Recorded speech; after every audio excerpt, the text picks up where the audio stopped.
Hi, this is Kathy from the White Pigeon Library. We've got new books. We've got a new one by Stuart Woods called Black Dog. This is number 62 in the Stone Barrington series. 62 books about Stone Barrington. This one, he just returns home to New York City and meets a woman who has nefarious ties, and one of the men who's on her trail is a bad man, and he has to protect all of his friends and loved ones from this guy.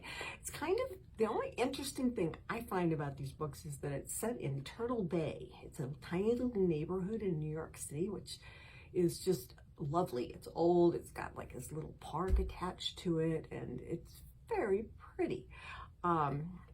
But if you like mysteries, you probably have already read some of Stuart Woods. You might as well go to number 62.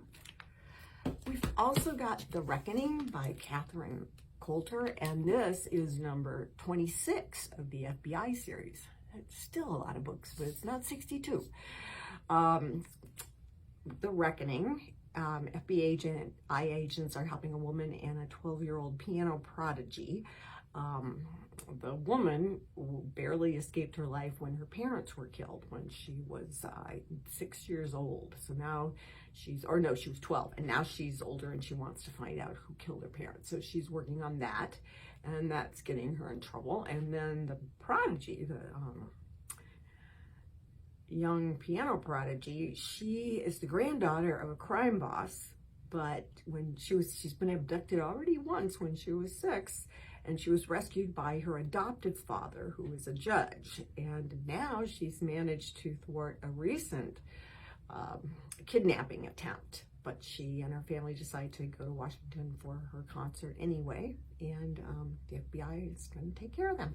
So, Catherine Coulter. We've got As Good as Dead, and that's by Holly Jackson.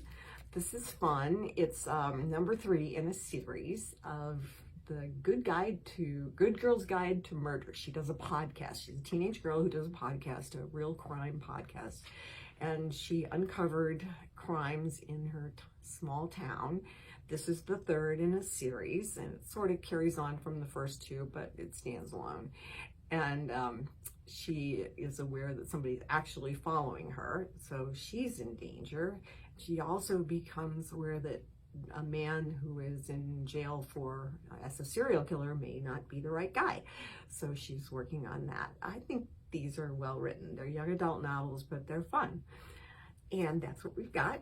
We'll have more next week. Thank you.